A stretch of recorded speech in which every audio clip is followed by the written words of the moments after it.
Hello everybody, I hope you're all staying safe, enjoying your quarantine, and staving off the boredom as best as you can. For my Medal of Honor brief, I've chosen to give my presentation on John Canley, who was truly an American hero.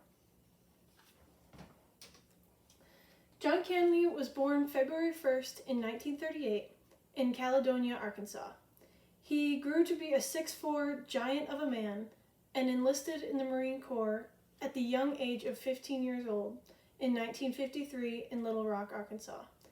I really couldn't find much else about his childhood, but I truly believe that was just because he was the kind of person who knew what he wanted to do with the entirety of his life from a very young age and just carried it out for his entire life. John Canley's early Army career consisted of being a part of the 1st Battalion of the 1st Marines. He was a part of the infantry and was ranked as a gunnery sergeant during the Battle of Huai, which contributed to the majority of why he's considered to be such a hero today.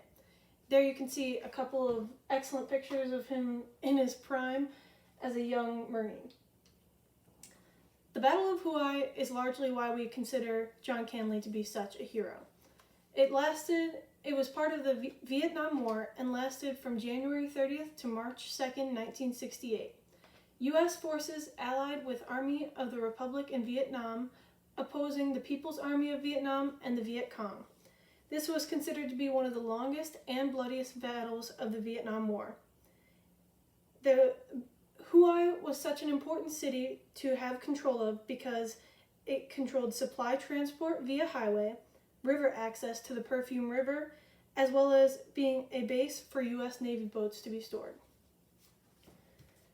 Huai was such an important city to have possession of, and the People's Army of Vietnam were able to control it for a short time after rapidly ambushing it and surprising troops. However, their control of the city was short-lived, as Marine forces as well as other Allied forces were able to win back the city through intense hand-to-hand combat for about a month long. They gradually drove out the Viet Cong and the Army of the Republic of Vietnam and the People's Army of Vietnam through intense House, Marine, and Army Republic of Vietnam combat. John Canley, of course, played a pivotal role in the Battle of Huai. Canley is credited with saving hundreds of lives in Vietnam and helped to lead over 150 men in the city along the Perfume River. He fought in house-to-house combat, infiltrating and reclaiming the city of Huai and controlling the city. At the center of the city was a large school called the Joan of Arc School and Church, which was considered to be a bit of a stronghold controlled by the Viet Cong. This was a major victory when John Canley and his men were able to overtake and win this location back. John Canley laid his life on the line a multitude of times throughout this week-long battle to reclaim the city, and he was recounted as saying, "I can't think of any other way I'd rather die than with my Marines." John Canley received the Navy Cross for his outstanding efforts in leading the Battle of Huai, leading his men to victory in this battle. He received the Navy Cross, which is the nation's second highest Medal of Valor, and it was awarded to him in 1970, 2 years after the battle. He was recognized for his actions in the Battle of Huai, particularly in the week between January 31st and February 6th of 1968. He, of course, played a major role in winning back the city of Huai. It was considered to have been 7 straight days of unrelenting combat to take back the city, and John Canley's efforts were described by fellow Marines as bigger than life and beyond the reach of death.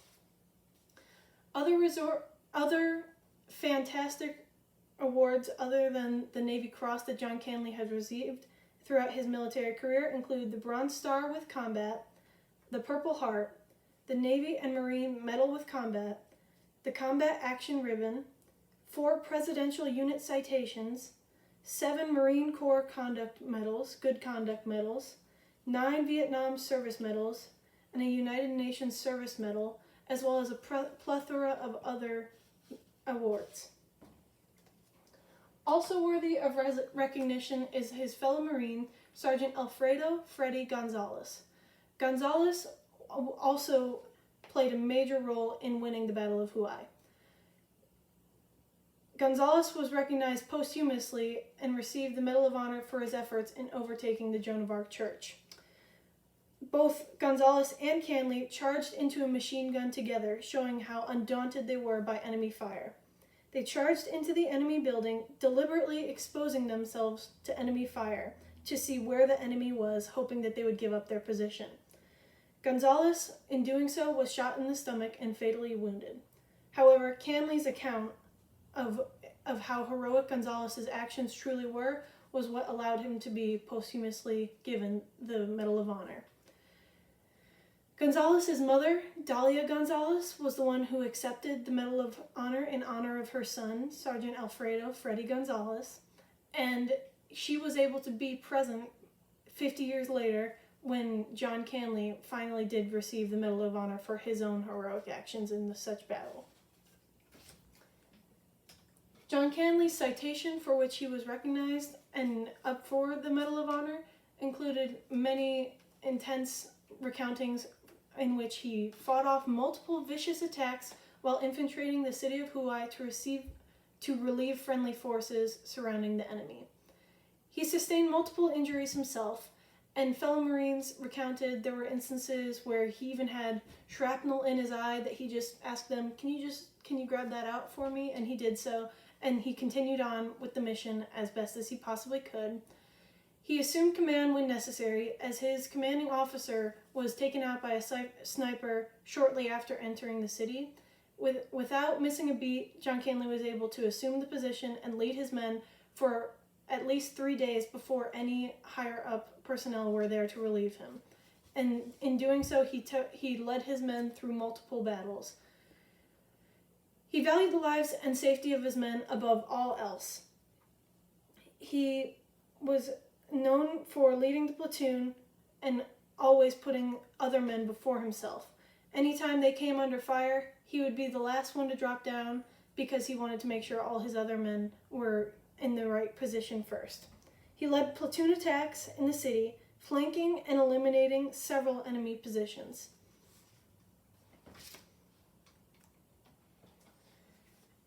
"50 years after the Battle of Huai, John Canley's was eventually upgraded to having received the Medal of Honor.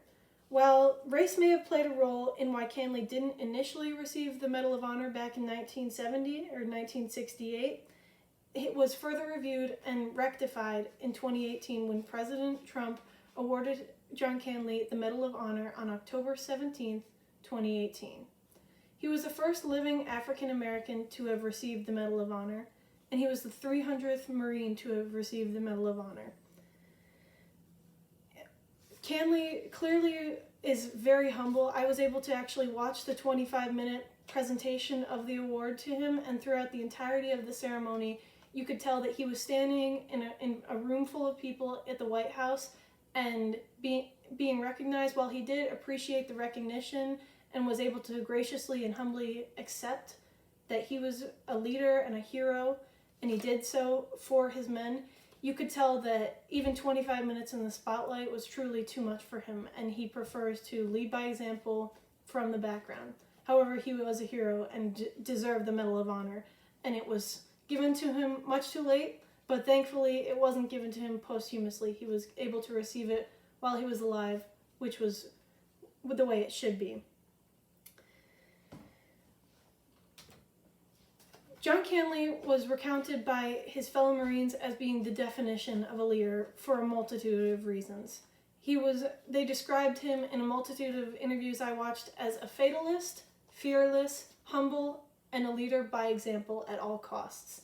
He was a fatalist, as many of the Marines who were asked about John Canley said that they saw him standing up in the middle of firefights because it was his own personal mantra in a battle that he would give the enemy about 30 seconds or so, and if they hadn't gotten him by then, it wasn't his time to die yet. So he was good to go and was able to do whatever it took to put his own men before himself, and if it cost his life, then it was simply his time to go. He remained humble, as he was never about the awards and never took any of his actions as his own. He always said that it was always because of the Marines that he was working with that he was able to achieve such successes. He loved his enlisted Marines and was able to do whatever it took to keep them safe. And he never takes any of the credit, which was clear in the interviews I saw in which John Canley was asked about his own heroic actions, and he would always just pin it back to the men who were below him, who were doing what they needed to be done. When asked if John was ever scared of what was happening during the Battle of Huai, which was a week of hell, his response to whether or not he was ever afraid or had fear was that fear never existed, knowing that I had my Marines behind me.